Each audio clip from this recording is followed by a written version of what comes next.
வழக்கு விசாரணை நிறைவடைந்ததன் பின்னர் 170 கிலோகிராம் போதைப்பொருள் நீதிமன்றத்தின் முழுமையான கண்காணிப்பின் கீழ் 2/1/2026 அன்று அளிக்கப்பட்டது.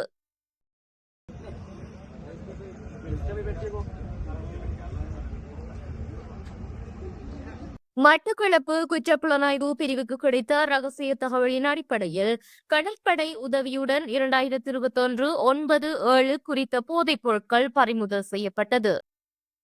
பின்னர் அவை மேலதிக விசாரணைக்காக போலீஸ் போதைப் பொருள் பணியகத்திடம் ஒப்படைக்கப்பட்டுள்ளன.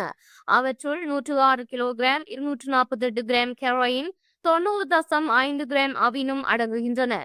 அனைத்து சட்ட நடவடிக்கைகளும் நிறைவடைந்த பின்னர் கொழும்பு பிரதான நீதவான் நீதிமன்றத்தால் வழக்கு பொருளாக ஏற்றுக்கொள்ளப்பட்டு 2026 1/2 காலை வண்ணாத்தியில் பகுதியில் உள்ள லேட்டோவெத்தா போலீஸ் எரியூட்டிக்காக கொண்டு செல்லப்பட்டன.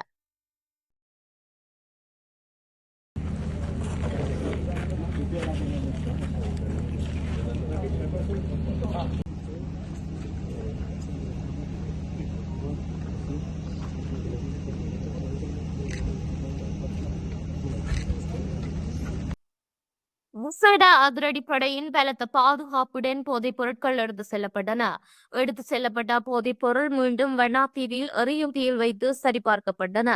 அனைத்து சோதனைகளும் பூர்த்தியாகிய பின்னர் காலை 9 மணிக்கு கொழும்பு பிரதம நீதவான் அசங்க எஸ் மோதரகம முன்னிலையில் கையிருப்பில் இருந்த போதைப் பொருட்கள் அளிக்கப்பட்டது.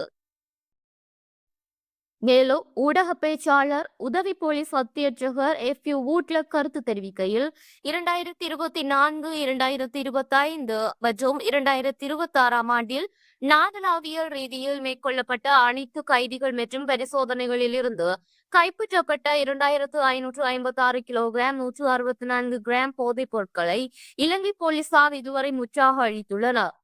வழக்கு நடவடிக்கை முடிவடைந்ததும் நீதிமன்றம் உத்தரவை பிறப்பிக்கும். அதற்கமைய பிறப்பித்த உத்தரவின்படி போதைப்பொருள் ஒழிப்பு பணியகம் அதனை அழிப்பதற்காக நடவடிக்கையை முன்னெடுக்கும். நீதிமன்றம், அரச பகுப்பாய்வு திணைக்களம், போதைப்பொருள் அழிப்பு பணியகம் உள்ளிட்ட அனைத்து தரப்பினர் முன்னிலையில் போதைப்பொருள் அழிக்கப்படும் என அவர் தெரிவித்தார்.